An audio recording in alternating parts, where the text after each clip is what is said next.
नमस्कार। थाईलैंड की राजधानी बैंकॉक में चल रहे BIMS TEC समिट 2025 के दौरान भारत के प्रधानमंत्री नरेंद्र मोदी और बांग्लादेश की अंतरिम सरकार के प्रमुख मोहम्मद यूसुफ की बहुप्रतीक्षित मुलाकात हुई है। यह मुलाकात इसलिए भी खास रही क्योंकि बांग्लादेश में तख्ता पलट के बाद यह पहली बार था जब यूसुफ और मोदी आमने सामने आए। बता दें कि पिछले साल बांग्लादेश में शेख हसीना सरकार के तख्ता पलट के बाद भारत और बांग्लादेश के रिश्तों में खटास आ गई थी। नए शासन ने भारत से दूरी बना ली थी और अपने पहले विदेशी दौरे के लिए चीन का रुख किया था। यही नहीं बल्कि बांग्लादेश की अंतरिम सरकार के मुख्य सलाहकार ने चीन को भारत के पूर्वोत्तर राज्यों तक पहुंचने के लिए अपनी जमीन का ऑफर दिया था, जिससे भारत ने कड़ी आपत्ति जताई थी। इस मुलाकात में यह भी एक अहम मुद्दा रहा। सूत्रों के मुताबिक यह बैठक बांग्लादेश की पहल पर हुई, जहां व्यापार, सुरक्षा और आपसी सहयोग पर बातचीत हुई। चीफ एडवाइजर खलीलुर रहमान ने भी पहले ही कहा था कि ढाका भारत के साथ बैठक की मांग कर रहा है,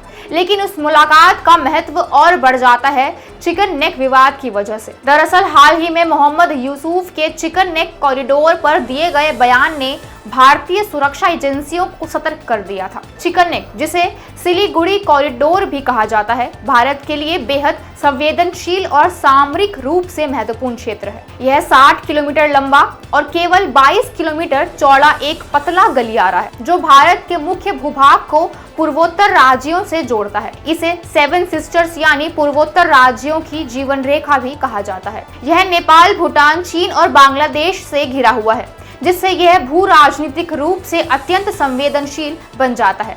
ऐसे में मोहम्मद यूसुफ के बयान ने भारत के लिए चिंता बढ़ा दी है। अब सवाल उठता है, क्या मोदी यूसुफ मुलाकात से रिश्तों में सुधार आएगा या फिर यह सिर्फ एक औपचारिक मुलाकात थी?